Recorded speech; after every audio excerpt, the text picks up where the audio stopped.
Bismillahirrahmanirrahim. Assalamu alaikum dear students. This is my very first lecture with FSC part 2 और हम जो chapter discuss करेंगे that is chapter number 15 homeostasis.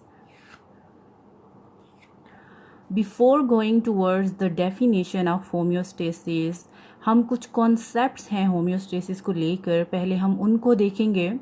सो लिखा है every organism of a species, हर वो organism जो किसी भी स्पीशी से बिलोंग करता है. So here are the two words organism and species. किसी भी स्पीशी की हम बात करें तो फॉर एग्ज़ाम्पल अगर हम ह्यूमंस की बात करें तो वी आर होमो सैपियंस. होमो हमारी जीनस है और सैपियंस हमारी स्पीशी है, और एक स्पीशी होने के नाते हम सारे ऑर्गेनिज़म यानी हम सारे ह्यूमन जो हैं वो एक ऑर्गेनिज़म जो हैं वो कहलाते हैं. सो स्पीशीज़ वेरी करती हैं. जैसे आप कह सकते हैं कि कैट्स हैं, डॉग्स हैं, वो सारे सेम स्पीशीज़ से बिलोंग कर रहे हैं और वो सारे सेम ऑर्गेनिज़म्स कहलाएंगे. सो कोई भी ऑर्गेनिज़म है वो किसी भी स्पीशी से बिलोंग कर रहा है, हैज़ अज्यूम्ड, उसने इख्तियार किया है क्या, एवोल्यूशनरी हिस्ट्री के दौरान. एवोल्यूशनरी हिस्ट्री क्या है? देखें, वक्त गुजरने के साथ साथ ऑर्गेनिज़म जो अपने अंदर चेंजिंग्स लेकर आ रहा है, that changings are called as evolutionary changings and this phenomena is called as evolution. और इस फिनोमिना को हम कहते हैं कि एवोल्यूशन हो रही है. सो क्या चेंजिंग्स, क्या एवोल्यूशनरी हिस्ट्री के दौरान ऑर्गेनिज्म ने अपने आप को चेंज किया है? उसने अपने अंदर एक स्पेसिफिक सेटअप डेवलप किया है इंटरनल इन्वायरमेंट का, वेरियस लेवल्स ऑफ ऑर्गेनाइजेशन के अंदर. लेवल्स ऑफ ऑर्गेनाइजेशन आप फर्स्ट ईयर में भी रीड कर चुके हैं. आप जानते हैं कि कोई भी ऑर्गेनिज्म है उसका बेसिक स्ट्रक्चरल और फंक्शनल यूनिट जो है वो एक सेल है. सेल्स मिलते हैं तो टिश्यूज़ बनते हैं, टिश्यूज़ मिलकर जो हैं वो ऑर्गन्स की फॉर्मेशन करते हैं, एंड देन ये ऑर्गन्स जो हैं ये ऑर्गन सिस्टम और देन एक पूरा इंडिविजुअल जो है उसकी फॉर्मेशन, उसकी सिंथेसिस जो है वो होती है.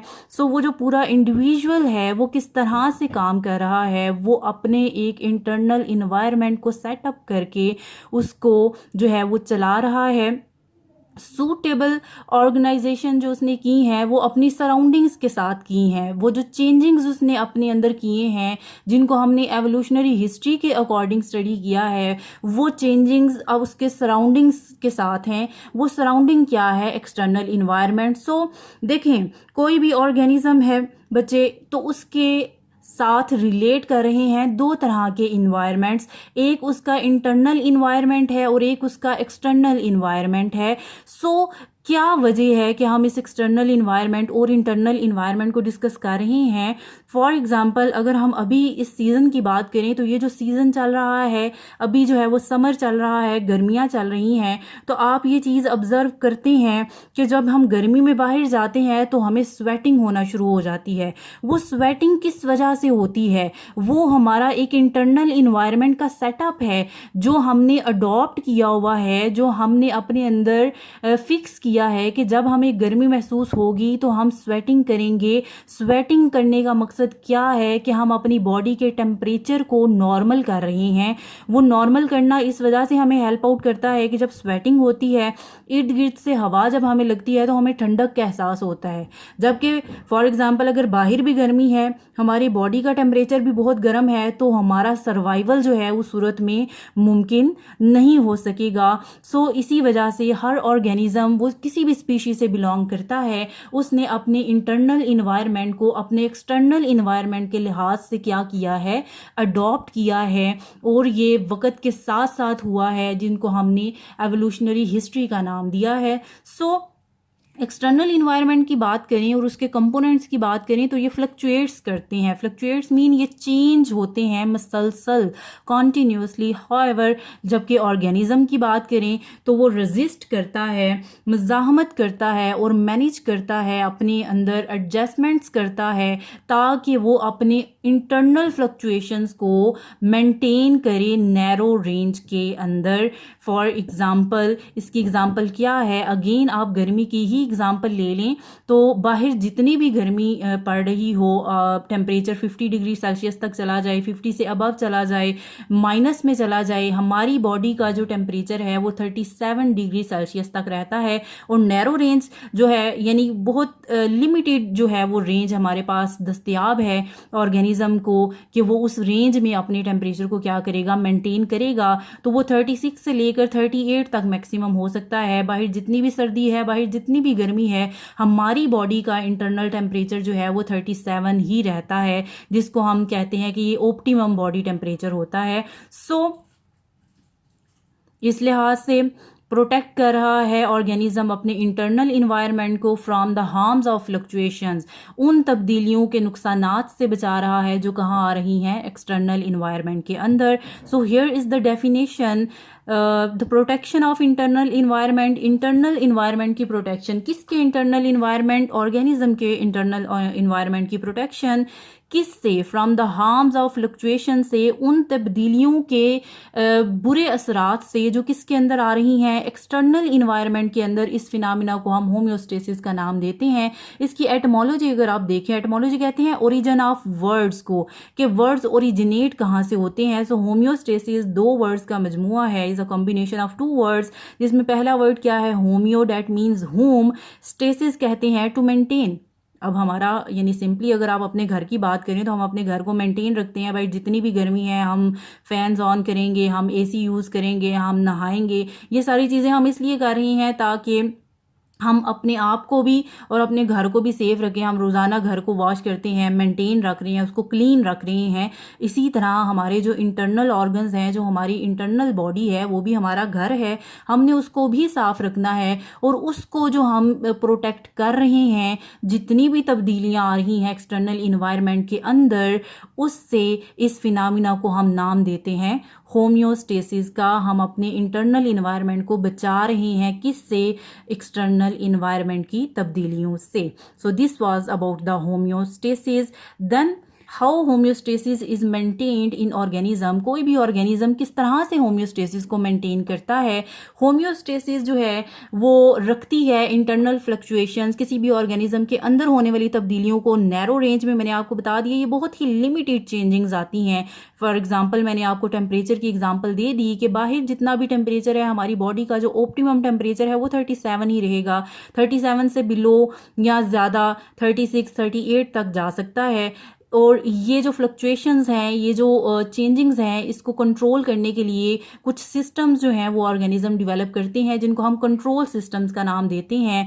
और ये कंपेयर करते हैं ऑर्गेनिज्म के टेम्परेचर को या ऑर्गेनिज्म के इंटरनल इन्वायरमेंट को किसके साथ, एक्सटर्नल फ्लक्चुएशंस के साथ। देन ससेप्टेबल कंपोनेंट्स, यानी कौन से ऐसे कंपोनेंट्स हैं हमारी बॉडी के, ऑर्गेनिज्म के रेफरेंस से हम बात कर रहे हैं, तो कौन से ऐसे रेफरेंसेस हैं या कौन सी ऐसे कंपोनेंट्स हैं जो चेंज होते हैं जिस वजह से ऑर्गेनिज्म नुकसान उठा सकता है।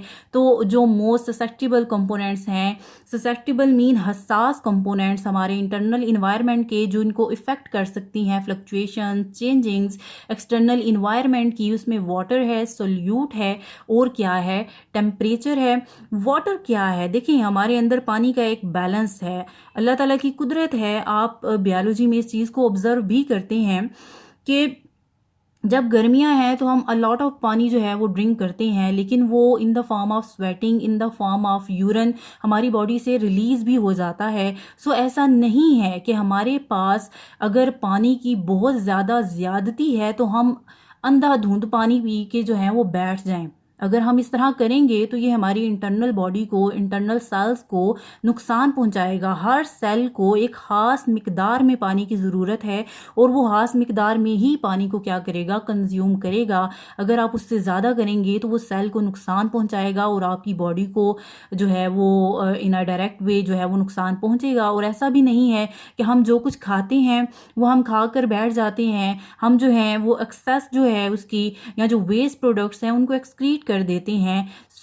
इसी तरह हमारी बॉडी का टेम्परेचर है, टेम्परेचर अगर राइज कर जाएगा तो हमें फीवर जो है वो फील होगा। इन सारी चीज़ों को हम कहते हैं कि ये वो सारे कंपोनेंट्स हैं हमारी बॉडी के जो इफ़ेक्ट हो सकते हैं, किसकी वजह से, एक्सटर्नल इन्वायरमेंट की वजह से, और हमने इन्हीं को क्या करना है, मेंटेन करना है।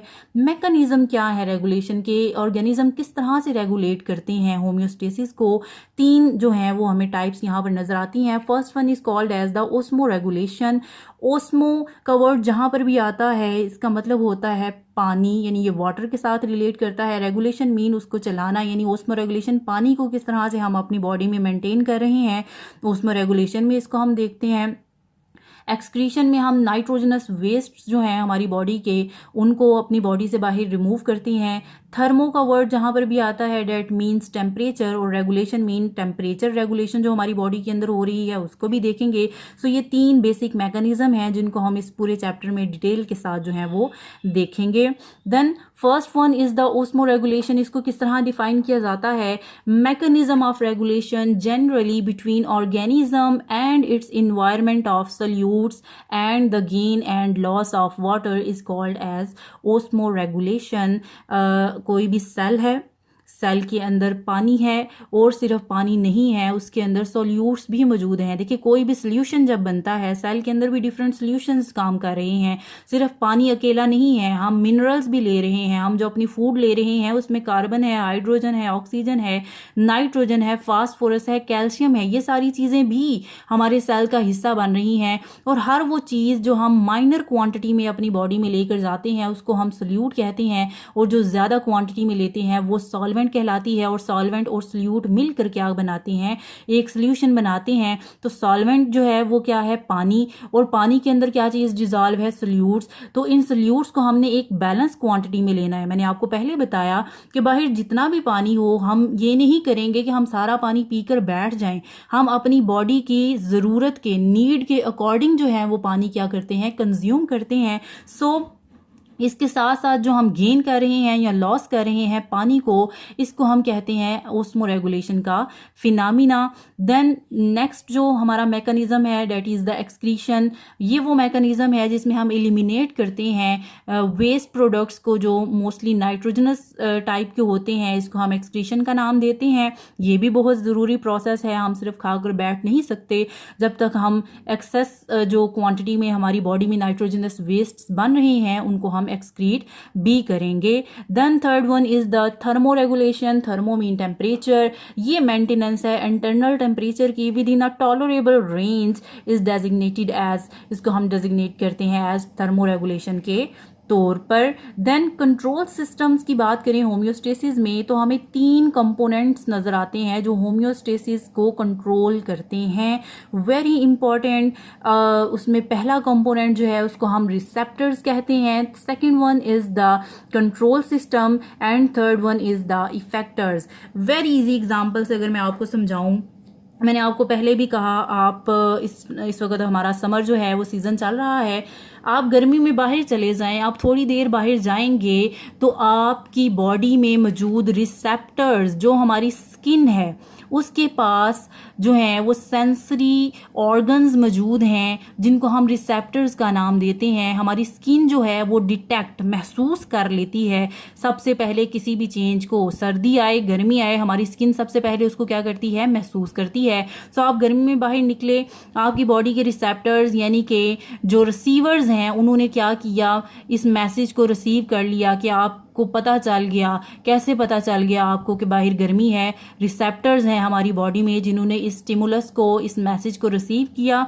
ये मैसेज वो लेकर कहाँ चले गए, कंट्रोल सिस्टम के पास, जो कि हमारा क्या है, ब्रेन। ब्रेन के पास जब मैसेज जाएगा तो वो एक्टिव कर देगा किसको, इफेक्टर्स को, कि अब हम इस चीज का क्या शो करेंगे, रिस्पॉन्स शो करेंगे। वो रिस्पॉन्स किस फॉर्म में शो किया जाएगा, वो इस तरह से शो किया जाएगा कि हमारी बॉडी के जो मसल्स हैं वो स्वेट रिलीज करना शुरू कर देंगे। वो स्वेट रिलीज करेंगे, इस तरह से हम अपनी बॉडी के टेम्परेचर को एक्सटर्नल टेम्परेचर से क्या कर रहे होंगे, प्रोटेक्ट कर रहे होंगे। ये फिजिकल कंट्रोल सिस्टम की तरह ना ही है, और इसकी एग्जांपल मैंने आपको टेम्परेचर कंट्रोल सिस्टम के तौर पर बता दी। इसी तरह जब आप बाहर गए हैं, अगर तो सर्दी है, तो सर्दी की सूरत में भी हमारी बॉडी में जो शिवरिंग जो है हमारे मसल्स, वो शिवरिंग कॉज करेंगे, यानी हमें जो है वो कपकपाहट महसूस होगी, और वो कपकपाहट जो है वो हमें ये करने पर मजबूर कर देगी कि हम स्वेटर वियर करें। वो जो स्वेटर वियर करेंगे हम बेसिकली वो इफेक्टर्स का रिस्पॉन्स होगा, जिसके बदले में हम अपनी बॉडी को क्या करेंगे, प्रोटेक्ट करेंगे। सो स्टेप्स कौन से इन्वॉल्व हैं? सबसे पहला स्टेप मैंने आपको बता दिया, रिसेप्टर्स हैं, और ये किस फॉर्म में है, सेंसर्स की फॉर्म में, यानी कि थर्मामीटर जो मॉनिटर करता है टेम्परेचर के चेंज को फ्रॉम अ सेट पॉइंट, एक खास पॉइंट से। और देन सेकंड जो स्टेप है उसमें कंट्रोल सिस्टम को जो है वो सिग्नल्स भेजे जाते हैं, और ये कंट्रोल सेंटर जो है ये स्विच कर देता है हीटर को या कूलिंग यूनिट्स को रिस्पॉन्स के तौर पर कि हम या तो ड्रॉप करेंगे या राइज करेंगे किसको, टेम्परेचर को। और ये किसकी मदद से हो रहा है, इफेक्टर्स की मदद से हो रहा है, यानी टेम्परेचर या तो फॉल करेगा या वो राइज करेगा, और उसके नतीजे में जो हमारे इफेक्टर्स हैं वो या तो हीट डिवेलप करेंगे या कूलिंग यूनिट्स जो हैं वो रिस्पॉन्स करेंगे। अगर तो गर्मी है तो कूलिंग रिस्पॉन्स जनरेट किया जाएगा, और अगर सर्दी है तो हीटिंग रिस्पॉन्स जो है वो जनरेट किया जाएगा। सो ये जो मैकेनिज्म हमने देखे इनको हम फीडबैक मैकेनिज्म कहते हैं। Here is the definition, detection of change, आपने डिटेक्ट किया चेंज को, सिग्नल्स डेवलप हुए किसकी मदद से, कंट्रोल सिस्टम यानी कि ब्रेन की मदद से, और वो किसके पास गए, वो इफेक्टर्स के पास गए, किसके रिस्पॉन्स के नतीजे में, कंट्रोल सिस्टम के रिस्पॉन्स के नतीजे में। इसको हम फीडबैक मैकेनिज्म कहते हैं।